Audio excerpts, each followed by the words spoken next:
50 cents, 2 quarters, 5 dimes, 50 pennies, or a 50-cent piece. That's all this takes. And I saw one listed for $1,200 on an auction site, but you ain't getting $1,200 from this one. That one is bigger, hardwood, and done by the original designer, Dean Santer, and signed. That's why I didn't put it on the thumbnail.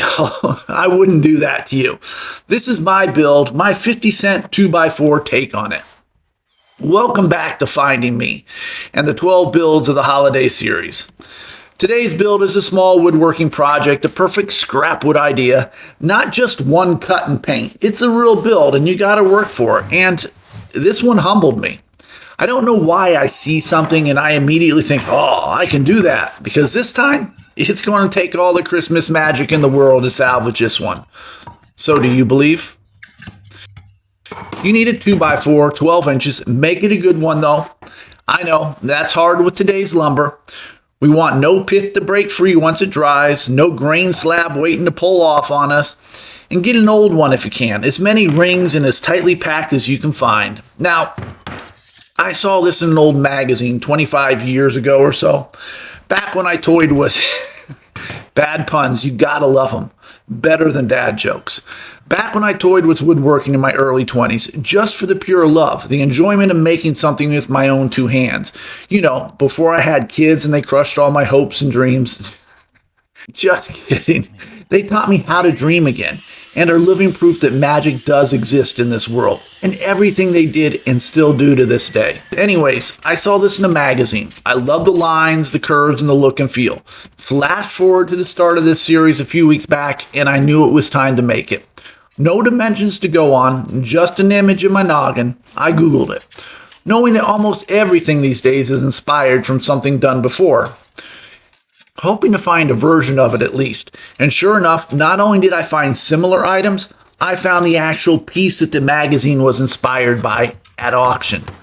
$1,200, which is how I got the name Dean Santer. So, now that I have this drawn out, I'm going to hit up the scroll saw. And at 1.5 inches, this is going to push my saw to the limit. I'll try not to push back. The one good thing we have going here is we don't have any tight turns. All are sweeping, all are gradual. I think we can do it. I stay away from the lines. We'll try to sand into them later.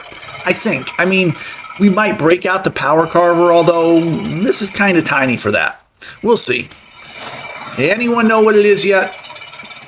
Did you know when I drew it up? Probably not from my chicken scratches, but you got to be getting some sort of idea. I think the best course of action is going to be the sander, the bench top in my case. We want to make this more 3D looking. So we want to round over all the edges pretty big, large and in charge here.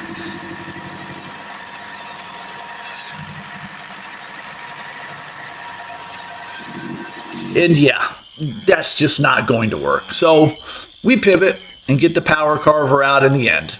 I've only used it a couple times, some faux live edges and the feeble attempt at a skull on Halloween. Clamp her down good and rip into it. Now, this is not the most aggressive blade out there. It is the best. Well, the best that HF had to offer up. And actually, I'm quite content taking my time here versus it chewing its way through in an instant. I'm just trying to get that little bit of 3D look going. The only advice I can give is motion. Constant motion. Like a shark, you stop moving, you die. Well, the piece does. It'll dig in and it's hard to smooth it out after all that. The original, I had always assumed was 3D-ish. But when I saw the actual one at auction, it wasn't. There was a 1/4 inch round over on it all, and that was it. But my mind saw it this way, so we're going to give it a try. The orbital comes out too, just real quick, and I try to smooth it out more. Again, motion is the key here. Like a car in snow, traction comes with power, not the brakes.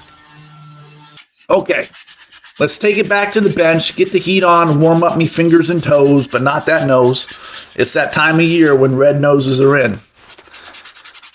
And I think we're getting there.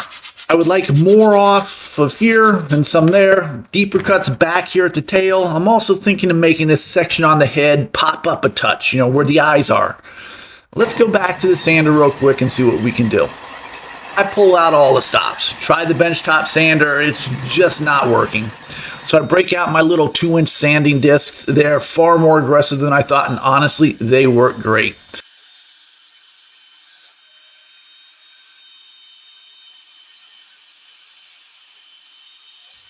All right, we got it. So the next thing we need to do, we need to mark out all the pieces, like a puzzle. This would not be much of a toy right now, at least not a fun one. So we're going to segment the body into puzzle pieces first. I think the best way to do it is to draw a line down the middle, mark the sections, then mark where we want to drill the holes, and no, that's not going to work. If I drill the holes now, then I lose the other end that fits back into them. And, I mean, this was so easy in my mind. That's why when I saw it, I was like, I can do it. I was going to just drill the holes, nice and neat to create that puzzle piece end. But that's not how it's done because we'll lose the interlocking piece if we do it that way.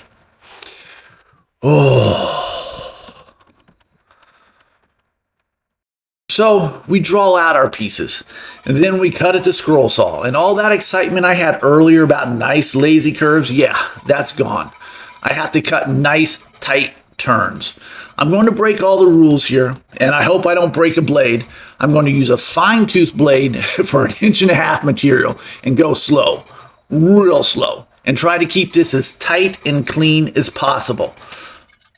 So much for not breaking a blade. Oh, yeah, I broke a few more. I had one stuck in the wood from going too slow and had to actually cut it out.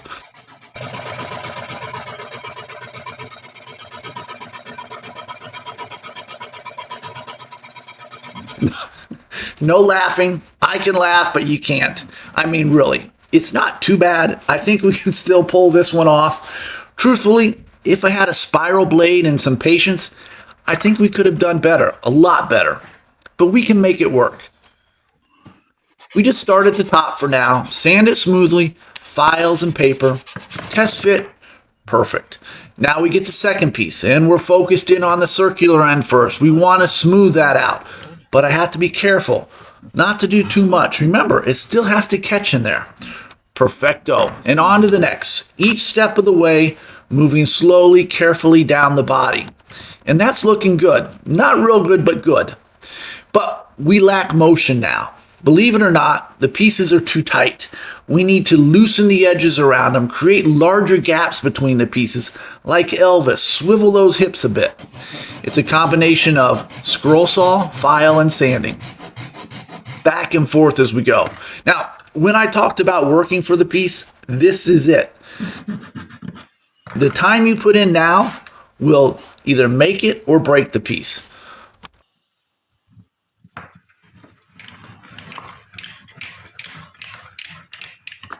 As I sand this a little bit by hand, I'll say the original looked amazing. It had a plywood base for stability, then a hardwood top, cherry maybe, mahogany, 28 inches long, 4 inches high, engraved toy plaque on the bottom, hand signature, real craftsmanship, not the 10-minute buildmanship that floods YouTube. But this is what I have right now, and honestly, I love it. But when I look back at what the real craftsmen of yesterday did, before mass production, I can't help but get inspired for the next build.